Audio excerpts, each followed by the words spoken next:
कुछ ऐसे भावुक जन हैं कि वो कहते हैं, आप कहते हो करोड़वें अंश में दुर्गा जी हैं श्री राधा रानी के। हम नहीं कह रहे। पद्म पुराण पाताल खंड अध्याय 81। जब तत्व की चर्चा होगी तो एक है, जो श्री कृष्ण है वही काली है, जो काली है वही श्री कृष्ण है। मुझे समझने में इतना विभेद है। जिधर देखो उधर वही परम तत्व है, इसलिए कोई छोटा नहीं। जहां तुम जो हो, देवी उपासक के लिए सर्वोपरि देवी, सब उनके नीचे। शंकर उपासक के लिए शंकर जी सबसे, उनके सब। कृष्ण उपासक के लिए कृष्ण सर्वश्रेष्ठ, राम उपासक के लिए राम। हमें कोई संशय नहीं, क्योंकि वही तत्व बैठा हुआ है। तो हनुमान जी बन के शंकर जी ही चरण पकड़े राम जी के, और राम जी सेवक बन करके रामेश्वर की स्थापना करते। पर जब लीला में आएगा तो एक स्वामी बनेगा, एक सेवक बनेगा, विविध प्रकार की लीलाएं होंगी। अपने उपास्य देव अपने लिए सर्वोपरि हैं, उनके समान कोई नहीं। तर्क की जरूरत नहीं, मान्यता की जरूरत है। ये सबको मानना चाहिए, एक ही तत्व है, उसमें कोई अंतर नहीं। तो लीला रसास्वादन पाने के लिए चरणों में जाकर के अपने अपने गुरुजनों की आराधना करो, खूब नाम जप करो।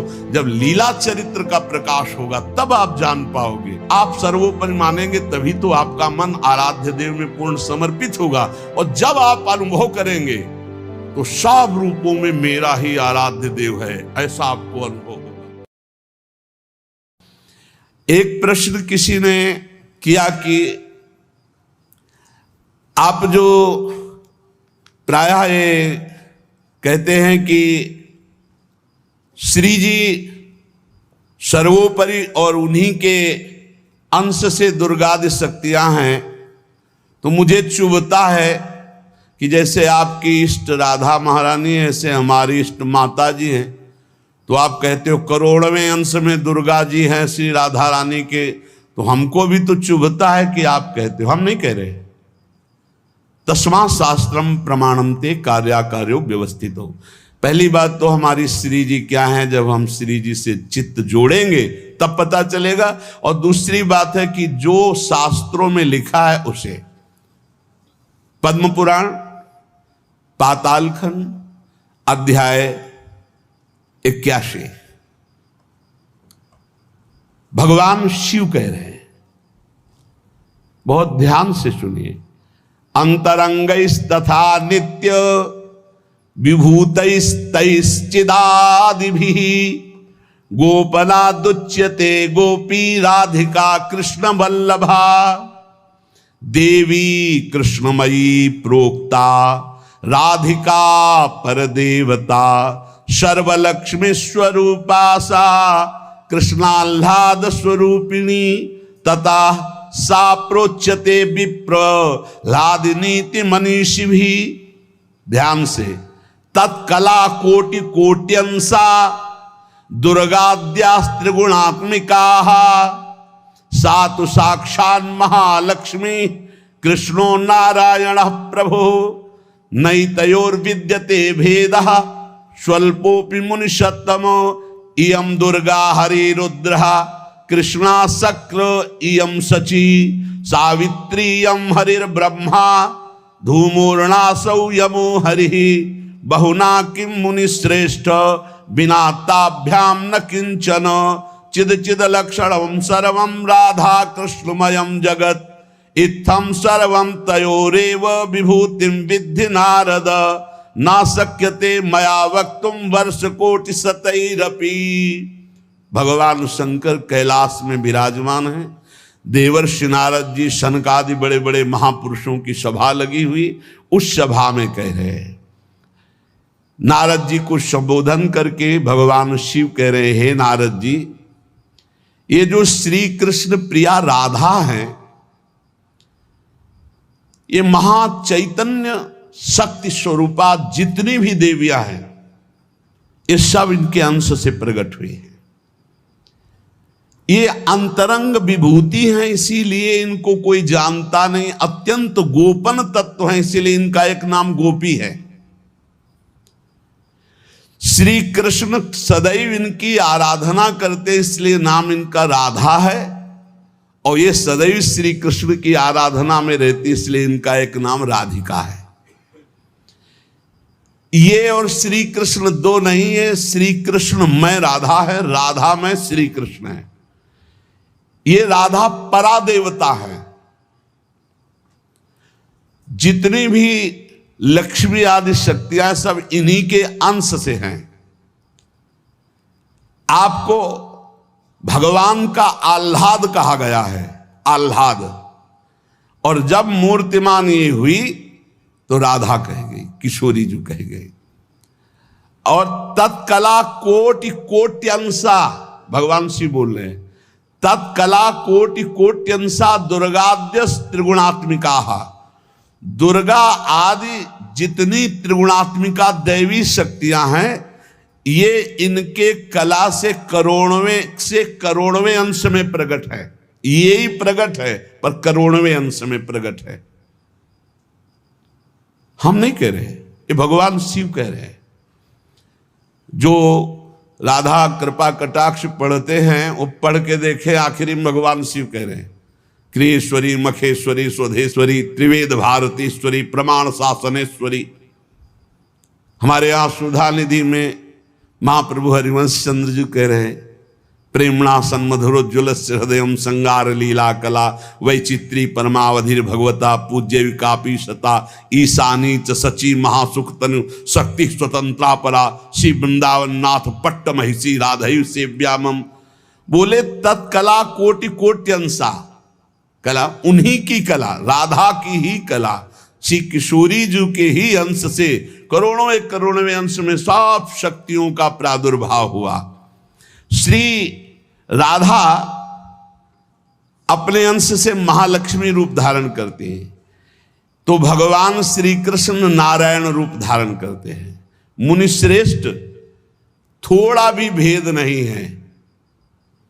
ये श्री राधा दुर्गा रूप धारण करते हैं, तो श्री कृष्ण शिव रूप धारण करते हैं, रुद्र। जब श्री कृष्ण के अंश से इंद्र, तो श्री राधा किशोरी के अंश से सची इंद्राणी। जब श्री कृष्ण के अंश से ब्रह्मा, तो राधा किशोरी के अंश से सावित्री देवी।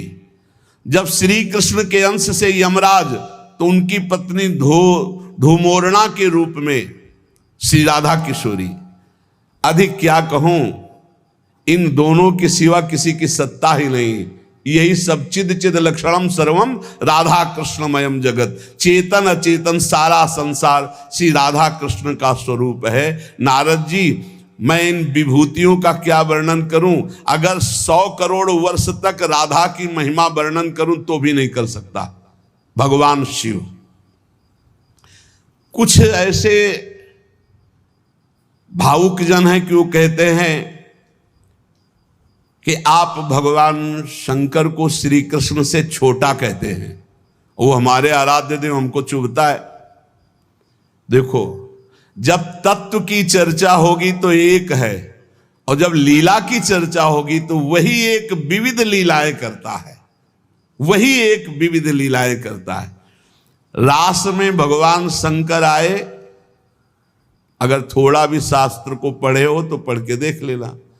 गोपी रूप धारण किया, रास में प्रवेश पाया, श्री कृष्ण चरण वंदना, किशोरी जी की चरण वंदना, और फिर गोपी रूप धारण करके रास में प्रवेश। अच्छा, कोई भी ये कैसे नकार सकता है कि भगवान शंकर की जटाओं में गंगा जी हैं, और वो गंगा जी क्या है, क्या आप नहीं जानते हो? गंगा तरंग रमणीय जो जटा कलापम गौरी विभूषित वाम भागम, भगवान शिव के लिए आता है। तो जो जटा कटा संभ्रमम भ्रमण नीलम पर निर्झरी जो विराजमान है गंगा जी, वो कौन है? गांगम वारि मनोहारि मुरारी चरण अच्युतम त्रिपुरारि शिरश्चारी पापापहारी पुना तुमा। देखो भाई, तत्व एक है, पर लीला में जब प्रारंभ होगा तो लीला में छुटाई बड़ाई हंसी मजाक, वो उनकी आराधना, वो उनकी आराधना। तत्व एक है। अभी आप यहां सुन रहे हो कि जब श्री कृष्ण शिव रूप धारण करते हैं तो राधा किशोरी दुर्गा रूप धारण करती, यही है, कोई और थोड़ी है। पर जब लीला की बात आती तो वही भगवान शंकर गोपी रूप, आज भी भगवान गोपेश्वर का श्रृंगार होता है गोपी रूप में। शाम टाइम जल नहीं चढ़ता, नथुनी बाला और सब चुनरी धारण करके भगवान शिव गोपीश्वर के रूप में विराजते हैं। भगवान शंकर गंगा जी को नेत्रों से भी रोक सकते थे, लेकिन जटाओं में धारण किया कि श्री कृष्ण का चरणामृत है, वामन भगवान का चरणामृत है, वामन के रूप में श्री कृष्ण ही है। प्राणाधिक प्रियतमा सर्वाभ्याः सुंदरी परा, सर्वयुक्ता च सौभाग्य भाग्नि गौरवान्विता। हमारी जो श्री किशोरी जो हैं, एक यहां बात ध्यान रखनी है कि एक प्रश्न और आता है सभा में, जब चर्चा होती है तो उसको सुनकर के लोगों के अंदर प्रश्न आता है कि शिव पुराण में लिखा है कि भगवान शंकर सर्वश्रेष्ठ है, देवी पुराण में लिखा है कि इन्हीं से सबकी उत्पत्ति है, आप गणेश महिमा को देखो तो यम ब्रह्म त्वम ब्रह्म, सब कुछ जिस पुराण को देखो उसी से सृष्टि हुई है। इसका मतलब क्या है? गलत है क्या? जब तुम शिव पुराण पढ़ोगे तो शिव तत्व से ही सबकी उत्पत्ति है, सब कुछ शिव तत्व है। पढ़े हैं, जैसे यहां कहा भगवान शंकर ने चिद चिद लक्षणम सर्वम राधा कृष्णमयम जगत, ऐसे कहा गया है हे भगवती हे भगवान, आपसे ही सृष्टि प्रकट है शिव पुराण में, क्योंकि जितनी माताएं वो सब भगवती हैं और जितने पुरुष हैं वो सब हे भगवान शिव आपका ही स्वरूप है। चराचर जगत शिव और पार्वतीमय है। भगवान का ऐसा लिंग प्रकट हुआ शिव जी का कि 100 कल्प तक ब्रह्मा जी उतरते चढ़ते रहे, पार न पाया। फिर भगवान विष्णु उसमें पढ़ना शिव पुराण में, हम तो पढ़ करके बात कर रहे, आर पार नहीं पाया। भगवान शिव से ही नारायण का प्रादुर्भाव होता है, भगवान का प्रादुर्भाव होता है, भगवान शिव से ही ब्रह्मा का प्रादुर्भाव होता है। जब देवी भागवत पढ़ो तो सब कुछ देवी जी से प्रकट हुआ, तो क्या झूठा है क्या? पुराण कोई झूठे हैं क्या? तो अगर उनसे प्रकट हुआ तो इनसे कैसे? भागवत पढ़ करके देखो तो श्री हरि से, नाभि कमल से ब्रह्मा, ब्रह्मा की भ्रकुट से शंकर, रुद्र का अवतार। उधर पढ़ करके देखो तो उन भगवान शिव से ब्रह्मा और श्री हरि प्रकट होते हैं।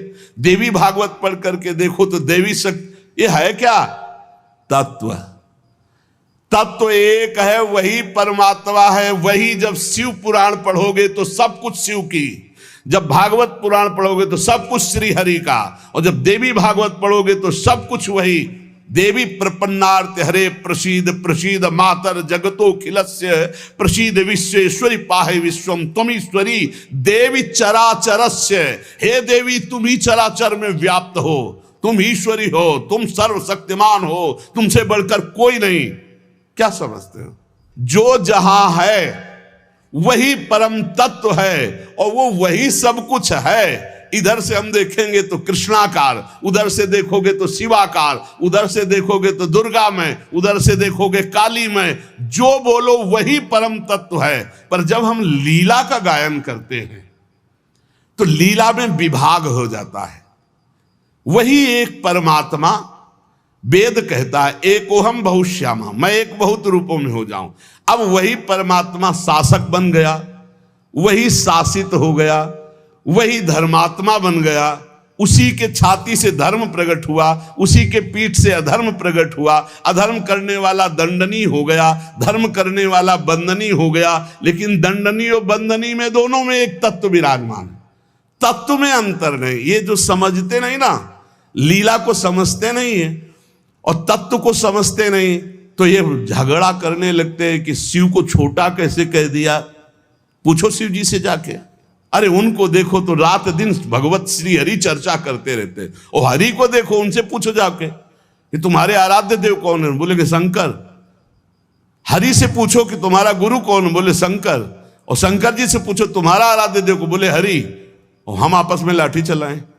अरे वो एक है, वो एक है, वो अनेक है। अनेक होते हुए भी एक है, एक होते हुए भी अनेक है। इस बात को समझो। जब देवी भागवत, तो देवी ही सब कुछ है, देवी के ही अंश से राधा है। समझिए आप, जब हम वृंदावन से बोलेंगे तो राधा के अंश से देवी है। जब आप शिव पुराण से बोलेंगे तो शिव के अंश से हरि है, और जब भागवत पुराण से बोलेंगे तो हरि के अंश से शिव है। आप इस बात को समझिए, जब लीला का बात, लीला प्रसंग आएगी तो उसमें भेद हो जाते हैं। जैसे ब्रह्म ऋषियों ने विचार किया कि इन तीन महान भगवत स्वरूपों में कौन सबसे बड़ा है। क्या उन ब्रह्म ऋषियों को पता नहीं कि हरि ही ब्रह्मा है, ब्रह्मा हरि ही शिव है, शिव ब्रह्मा और हरि में किंचित मात्र भेद नहीं। स्वयं भगवान बोले मैं ही हर हूं, मैं ही विधि हूं, मैं ही हरि रूप हूं। जगह जगह वर्णन है। लेकिन जब भृगु जी परीक्षा के लिए गए तो ब्रह्मा जी के सामने जाके ऐसे खड़े हो गए। या भद्रता है गुरुजनों के सामने ऐसे खड़े होना, ऐसे नहीं खड़े हुआ जाता, ये अभद्रता कही जाती। गुरुजनों के सामने सावधानी पूर्वक हाथ जोड़कर या बहुत नम्र ऐसे। अब वो गए और ऐसे खड़े हो गए। ब्रह्मा जी ने कहा तो सभा की मर्यादा के विरुद्ध है, पर भृगु जी उनके पुत्र हैं, थोड़ा गुस्सा आया पर शांत रहे। शंकर जी के पास गए, बोले आओ भाई, बहुत दिनों बाद आगमन हुआ भृगु जी से। बोले हम तुम्हारे गले नहीं लगते हैं, परम पवित्र रहते हैं। उठाया त्रिशूल उन्होंने कि हमको। भृगु जी शांत होकर के वहां, और भगवान हरि के पास गए, सैया में पड़े हुए थे, सीधे लात मारी जाके, सीधे छाती पे लात। भगवान उठे और कहा मुझे पता नहीं था आप आ रहे हो, नहीं आपकी अगवानी करता, और चरण दाबने लगे। बोले आपके चरण बहुत कोमल है, मेरी छाती बहुत कठोर, कहीं चोट तो नहीं लग गई। और आज के बाद जब जब अवतार भी लेंगे तब तक आपका भृगु चरण चिन्ह ये हमारे छाती पे बना रहेगा, ये हमारा बड़ा सौभाग्य हो। आंसू आ गए भृगु जी के। अब आप क्या कहेंगे? कोई छोटा बड़ा नहीं, जब लीला होती है और एक ही तत्व है तो रंगमंच पर वही सब रूप धारण किए, जगन नाटक वही भवा, इस बात को सब। पर जब हम किशोरी जी की बात कहेंगे तो किशोरी जी के अंश से सब शक्तियां हैं, और जब आप दुर्गा की बात करें तो आपको वहां से दिखाई देगा किशोरी जी दुर्गा जी के अंश है, क्योंकि इधर से अंश वो, उधर से अंश वो उनकी अंशी, वो उनकी अंशी, कोई अंतर नहीं। इधर से हम बोलेंगे श्री कृष्ण के अंश से शिव, और जब शिव पुराण में पढ़ोगे तो शिव जी के अंश से श्री कृष्ण। अब इसमें संशय थोड़ी, क्योंकि वही एक तत्व है, विविध प्रकार से लीला कर रहा है। इसलिए भ्रम का तो ध्यान छोड़ दो, भ्रम छोड़ दो। जब जब जैसा अवसर आया वही रूप धारण किए तत्व विराज। पर जब लीला की चर्चा होगी तो माधुर्य रस में ऐश्वर्य का प्रवेश नहीं, भगवान के ऐश्वर्य का प्रवेश नहीं, तो और ऐश्वर्य शक्तियों की तो बात जाने दो। कभी आपको कोई भी शास्त्र मिला हो कि ब्रज में सुदर्शन चक्र का प्रयोग भगवान ने किया या प्रवेश हुआ, तो हमें बताना। कभी दिव्य वैभव का प्रयोग, क्योंकि ये माधुर्य का क्षेत्र है, ये जो ब्रज है ये वात्सल्य माधुर्य। कभी सुदर्शन चक्र से ब्रज में किसी को मारा हो, मुझे तो याद नहीं है। आप लोगों को कोई याद आवे तो हमको भी बता देना, क्योंकि अभी तक तो नहीं पढ़ा है हम। आगे अगर किसी को लगे, दूध पीते हुए पूतना को मारा, प्रवेश करके अगासुर को मारा, फाड़ के बकासुर को फेंक दिया, और उसका पैर पकड़ के धेनुकासुर को मारा। बस यही थप्पड़ घूसा इसी से पहुंचा दिया है। ना तो कौमोदकी गदा आई है, ना प्रभु की तलवार आई है, ना यहां सुदर्शन चक्र आया है, ना यहां दारुक सारथी रथ लेके आया है। ये ऐश्वर्य नहीं, ये प्रेम देश है, ऐश्वर्य का प्रवेश नहीं है यहां। और जहां कहीं ऐश्वर्य का कुछ दिग्दर्शन कराना चाहा तो वहां वात्सल्य ने डांट लगा दी है। जैसे मुख में जब मिट्टी खाई हो ऐश्वर्य दिखाना शुरू किया तो वात्सल्य ने डांटा है, यहां नहीं। तो तुरंत मैया को लगा है मेरी आंखों का दोष कोई है, ये तो मेरा लाला है, ऐश्वर्य का। अब जब निकुंज की बात आती है तो इसमें तो बिल्कुल ऐश्वर्य का प्रवेश नहीं है। ब्रज में तो आप थोड़ा ऐश्वर्य की झलक दिखा दिए, अंतर ध्यान हो गए, लेकिन निकुंज में कहीं नहीं कि अंतर ध्यान की लीला एक बार भी हुई हो। निकुंज में बताना पूरे वाणियों को पढ़ करके। अब जो निकुंज रस है इसमें कहीं वर्णन नहीं है कि अष्टभुजा का प्रवेश है या षोडश भुजा का। हमारी ही श्री जी सब अंशों से है, लेकिन ऐश्वर्य रूप नहीं, ये महामाधुर्य रूप है। इसी महामाधुर्य की महिमा की हम उपासना करते तो हमारे लिए हमारा उपास्य देव सर्वश्रेष्ठ है। और जब उपास्य देव की सर्वश्रेष्ठता की लीला में देखते हैं तब ये वर्णन आता है कि अनंत शक्तियां, देखो भगवान शिव ने स्वयं वर्णन किया कि ये जो अनंत शक्तियां तत्कला कोटि कोट्यंसा दुर्गाद्यस्त्र गुणात्मिका। अब देखिए, वही प्रभु है शक्ति और वही है शक्तिमान, किंचन मात्र अंतर नहीं। लेकिन प्रभु आदेश करते हैं कि मैं अब अवतार लेने जा रहा हूं, भागवत में पढ़ के देख लेना, तुम हे महाशक्ति बलराम जी का कर्षण करके रोहिणी के गर्भ में डालो और मैं स्वयं अवतार लो, तुम जाकर नंद बाबा के यहां कन्या रूप से, पूरी लीला पढ़ के देख लो। और नाम चामुंडा कुष्मांडा दुर्गा आदि तुम्हारे विविध नाम भगवान ने रखे और तुम सबकी कामना पूर्ण करने वाली होगी, जाओ मेरा आदेश है ऐसा करो। भगवान ने आदेश किया, शक्ति कार्य कर रही। भगवान की प्राप्ति के लिए उसी शक्ति की आराधना कात्यायनी रूप से गोपिकाएं करते हैं कि मुझे श्री कृष्ण पति रूप में प्राप्त हो। उसी शक्ति की आराधना सीता जी गौरी पूजन करती है। और सीता जी कौन है? काल रात्र निश्चर कुल केरी, महाकाल रात्रि स्वरूपा उनको गोस्वामी जी ने कहा। काल रात्रि निश्चर कुल केरी, जही सीता पर प्रीति घनेरी।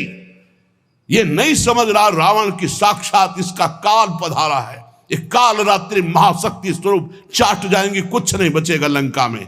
ये दुष्ट जिनके प्रति विरोध भाव कर रहा है कौन है?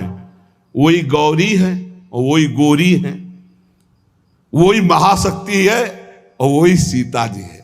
अब आप समझिए, आदि शक्ति जय जग उपजाया, सीता जी गौरी पूजन कर रहे हैं। गौरी जी खसी माल मूर्ति मुस्काली, जाओ मनुजा हिराच्यो मिली सोबर साध सुंदर साव। तो सीता जी कौन है?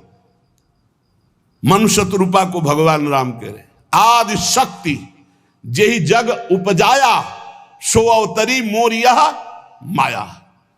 अरे कोई भेद नहीं, कहीं भेद नहीं, पर जब लीला की बात करेंगे तब लीला में भेद दिखाई दे रहा है कि सीता जी गौरी जी का पूजन कर रहे हैं, उनसे वरदान प्राप्त कर रही हैं। और भगवान प्रिया सती को संशय हो जाता है। लीला भेद देखो कि ये राम जी कैसे सच्चिदानंद में, जब हे खग हे मृग हे मधुकर श्रेणी, पूरा प्रसंग पढ़ करके देखो आप। और है कौन? या देवी सर्वभूतेषु बुद्धि रूपेण संस्थिता। जब लीला में देखोगे तो तत्व की बात भूलना पड़ेगा, तभी स्वाद आएगा। और जब तत्व देखोगे तो शांत रस आएगा। ये दास्य वात्सल्य सख्य, ये रसों का स्वाद नहीं मिल पाएगा। उसमें एक ही तत्व है, तो वह समझ में आ रहा है वही तत्व है। जब लीला में देखोगे तो आपको वही तत्व परशुराम है, वही तत्व राम जी है। लेकिन राम जी के आगे परशुराम जी घुटने टेक कर जय जय जय रघुकुल केतु, भृगुपति गए तपहि बने हेतु। ये समझना होगा। ये जो आजकल के नए बच्चे ना, ये तर्क वितर्क शुरू कर देते हैं। लीला में तर्क वितर्क नहीं होता है, तत्व में एक ही वस्तु है। तत्व की जब बात करोगे तो आप क्या समझते हो? कितने दिन से तुम दुर्गा जी की उपासना करते हो? बचपन से आराधना, और पूरी अम्मा मान के, पूरी जैसे अपनी अम्मा, पूरा आसक्ति अम्मा, आद्या शक्ति दुर्गा, और पिता भगवान शिव। तुम समझते नहीं हो, जहां हमें भेजा है उस तत्व को जो समझाया, उस तत्व से बोल रहे। तुम तो उसको दो पक्ष में ले रहे हो। तुम्हारे को क्या पता कि महादेव जी मुझे कितना प्यार करते हैं, भगवती कितना प्यार करती है, हम भगवती अम्बा और महादेव जी से कितना प्यार करते हैं। तत्व को समझिए। राधा तत्व सर्वत्र व्याप्त तत्व है, चिद चिद लक्षणम सर्वम राधा कृष्णमयम जगत।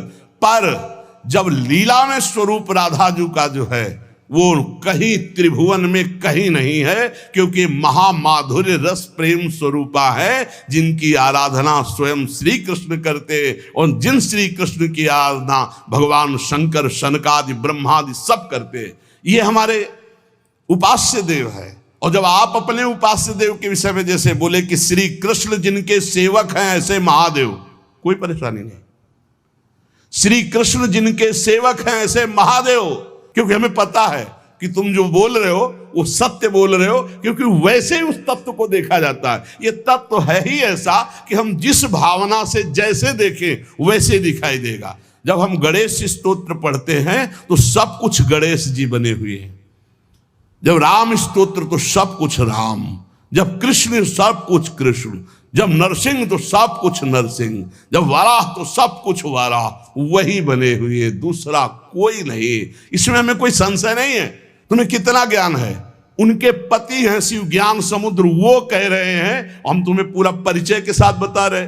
पद्म पुराण पाताल खंड अध्याय 81, उसमें कह रहे तत्कला कोटि कोट्यंसा दुर्गाद्यास त्रिगुणात्मिका। कभी रास का स्वाद लिया है?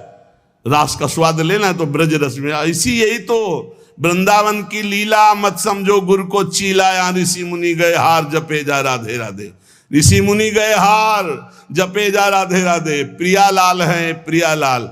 अगर हम जो बोलते हैं उसकी बात को समझ लेना, कह दो कहाँ प्रमाण है तो हमारी छाती प्रमाण है, खिलवाड़ मत समझना। अगर तुमने राधा किशोरी की अवहेलना करके कहा कि अम्बा, जब जड़ भरत जी के ऊपर गड़ासा चलाने की बात अम्बा के ही सेवकों ने किया तो भद्रकाली सहन नहीं कर पाई और मूर्ति फोड़कर प्रकट हो गई, काट के फेंक दिया अपने ही उपासकों को। होश में रहना, राधा किशोरी है। तत्व से बोलोगे तो मुझे कभी कोई संशय नहीं, सब एक हैं।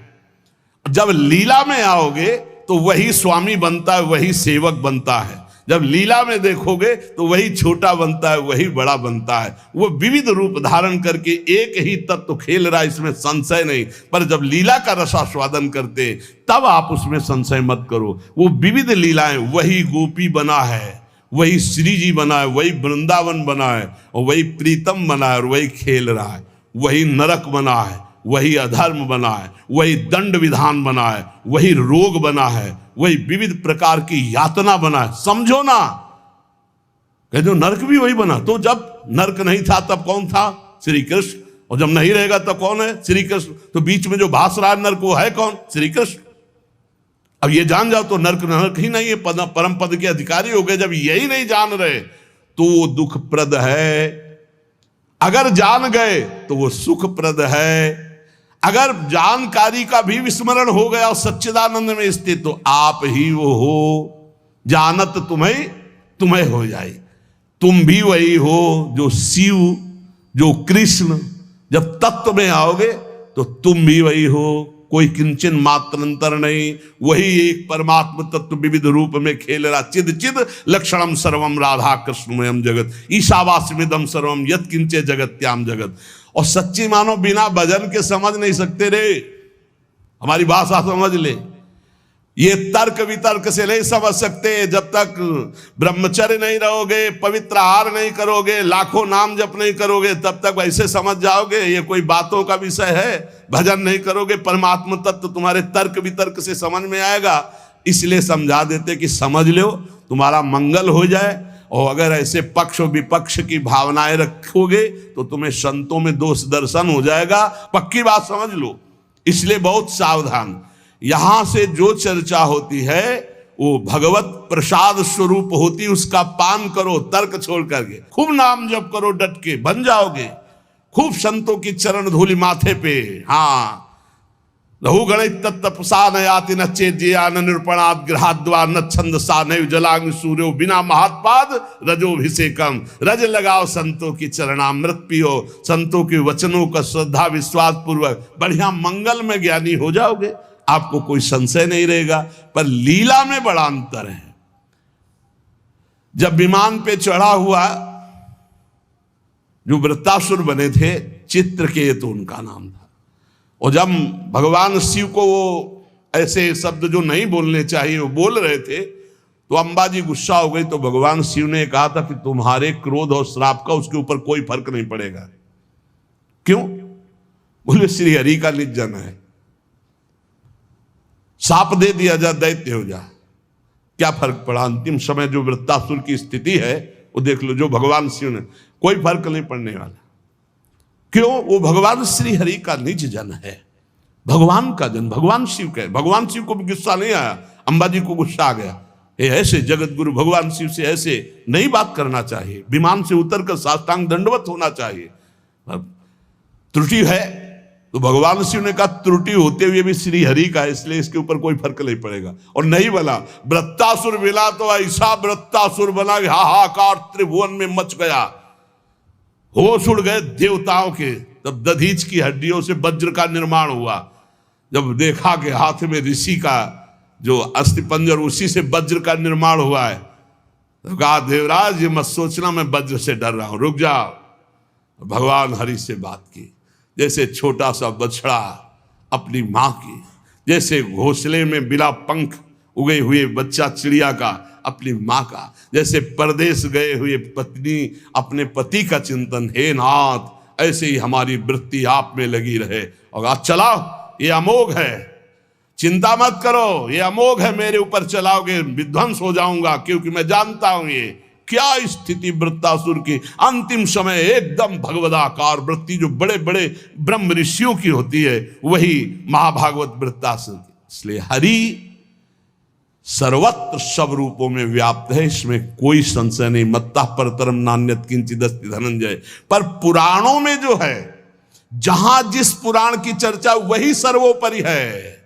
अगर देवी भागवत तो सर्वोपरि, उसी से सबका प्रादुर्भाव, शिव पुराण तो सर्वोपरि, उसी से सबका प्रादुर्भाव, गणेश तो उसी से सबका प्रादुर्भाव, आदि गणेश जिसकी पूजा ब्याह में माता पार्वती और भगवान शंकर भी करते हैं।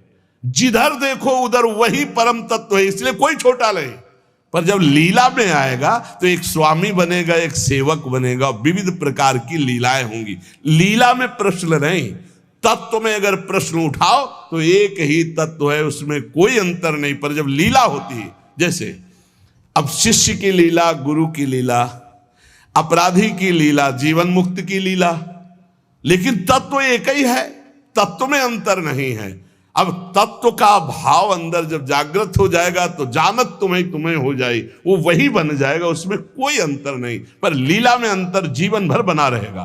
तत्वबोध होने के बाद ऐसा थोड़ी कि गुरु के समान जाकर आसन में बैठ जाए, चाहे जितना बड़ा तत्व ज्ञानी हो, जब गुरु बैठे होंगे तो सर झुका के उनके चरणों में बैठेगा। तत्वबोध हो चुका, जानत तुम्हें तुम्हें हो जाए, वो भगवान स्वरूप हो चुका है, लेकिन गुरु है इसलिए नीचे बैठेगा।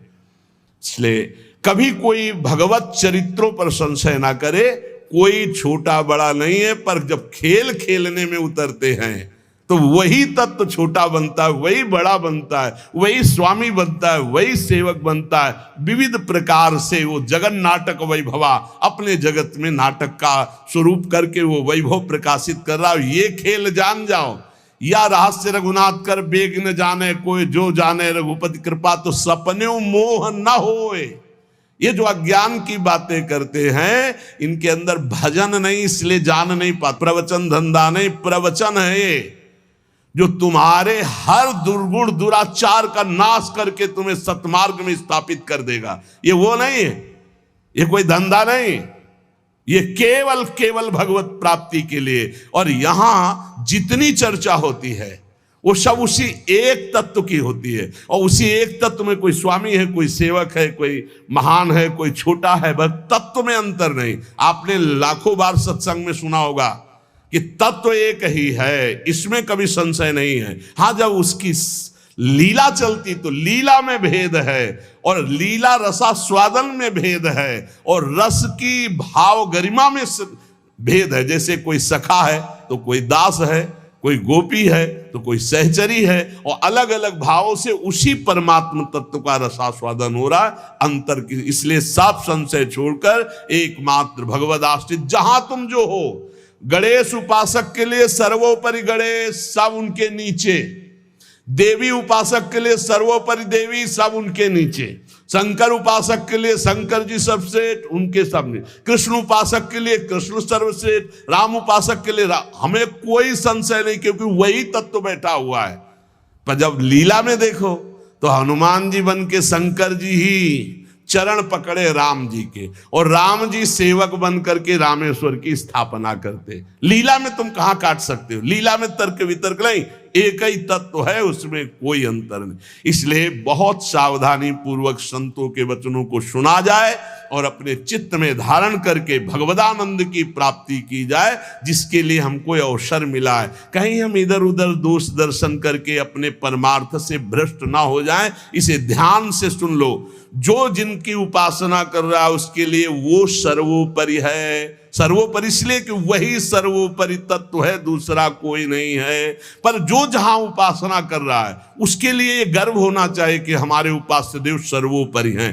तर्क की जरूरत नहीं, मान्यता की जरूरत है। आप सर्वोपरि मानेंगे तभी तो आपका मन आराध्य देव में पूर्ण समर्पित होगा। और जब आप अनुभव करेंगे तो सब रूपों में मेरा ही आराध्य देव है, ऐसा आपको अनुभव होगा। और यही अनुभव होना परम सत्य अनुभव होना है। इसलिए खूब नाम जप करो, अच्छे आचरण करो, तर्क वितर्क मत करो। लीला अलग क्षेत्र है, तत्व ज्ञान अलग क्षेत्र है। तत्व का बोध होना और लीला में प्रवेश होना, दोनों में बहुत अंतर है। जब लीला की बात आएगी तो तत्व अंतर ध्यान हो जाता है, नहीं तो कैसे ध्यान है? मेरे प्रभु, इस समय मेरे प्रभु को शयन कराना है, मेरे प्रभु को भोग लगाना है, इस समय मेरे प्रभु को मंगलारती, इस समय मेरे प्रभु को जल पिलाना है, इस समय मेरे प्रभु को इत्र लगाना है। ये हम तत्व से थोड़ी देख रहे, हम भाव से देख रहे। भावोत्सवेन भजताम रस कामधेनु। और जब हम भाव से देखते हैं तब हमको ये दिखाई देता है कि हमारी श्री जी के समान केवल श्री जी है, दूसरा कोई नहीं है। क्योंकि दूसरा कोई है ही नहीं। मेरे तो गिरधर गोपाल, दूसरो न कोई। ये हमको देखना, मीरा जी से लड़ना छोड़िए।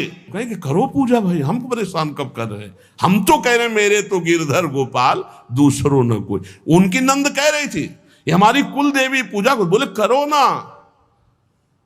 बोले नहीं तुमको करना पड़ेगा। बोले हम तो नहीं करेंगे, हमारे तो गिरधर गोपाल, दूसरो न कोई। जाके सिर मोर मुकुट मेरो पति सोई। उनका नहीं करना चाहिए। बोले क्यों करना चाहिए? बोले सुहागवती होती तो विधवा थी। बोले तुमने कुल पूजन नहीं किया क्या? तुम क्यों वैधव्य को प्राप्त हो? बस यही जगह से शुरू हो गया था उसका द्वेष भाव, बहुत प्रचंड द्वेष। तो सच्ची मान लो, हमारी प्रार्थना मान लो, झगड़ा झंझट की भावनाओं का त्याग करके एक ही परम तत्व है। जब लीला में उतरता है तो आप पढ़ के देख लो भागवत में। भरत जी जो जड़ भरत जी के रूप में है, देवी उपासक उनको ले गए और बलि देना चाहते थे। तो जो ही सर झुकाया तो अंबा जी के हृदय में आग लग गई। ऐसे परम निर्मल पुत्र का वध मां सह सकती? फाड़ करके मूर्ति प्रकट हो गई, काट के फेंक दिए। भागवत में पढ़ के देख लो भाई। वही परम तत्व है जो श्री कृष्ण है, वही काली है, जो काली है वही श्री कृष्ण है। मुझे समझने में इतना भी भेद नहीं, लीला में बड़ा भेद है। लीला में जब आते हैं तो अलग अलग रसास्वादन हो जाता है। तो लीला रसास्वादन पाने के लिए चरणों में जाकर के अपने अपने गुरुजनों की आराधना करो, खूब नाम जप करो। जब लीला चरित्र का प्रकाश होगा तब आप जान पाओगे। और श्री किशोरी किशोर जू का ये अद्भुत विलास, जो भगवान ब्रह्मा सनकादि शिवादि जिसका जस गाते हैं और याचना करते हैं, जो रज शिव सनकादि की याचत। अब कैसे रसमयी ग्रंथों में प्रवेश नहीं तो बाहरी लोग नहीं समझते, पर हम अपने सत्संगी जनों से कहते हैं अपनी उपासना में अपने आराध्य देव के समान कोई नहीं है। ये सबको मानना चाहिए। जब तक मानोगे नहीं, निंदा किसी की नहीं कर ली, पर अपने उपास्य देव अपने लिए सर्वोपरि हैं, उनके समान कोई नहीं। जब ऐसा मानोगे तभी आप प्रेम रस को प्राप्त होगे। शेष चर्चा आगे। श्री राधा वल्लभ लाल की।